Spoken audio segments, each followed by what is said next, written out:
Coronarestriktionerne var på vej til at blive hævet. World Pride skulle til København, og en kortfilm var på tegnebrættet. Der sprang en gnist, og en ambition om at blive skuespiller på tændt. Mit navn er Charlotte Mygdam, jeg er 54 år. Med base i Herlev lidt uden for København, tager jeg roller i hele Danmark. Når jeg ikke har mit virke som skuespiller, så er jeg foredragsholder og udvikler.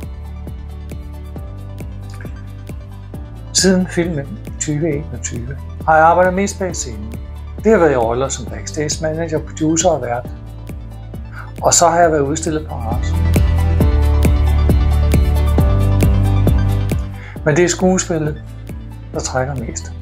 Så i efteråret 2024 stod jeg frem som skuespiller.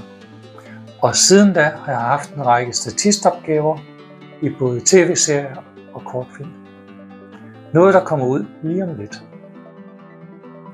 Som skuespiller, der lever jeg for at skabe liv og sjæl til min rolle, så rollen får historien til at blive husket blandt publikum og efterlade et levende indtryk.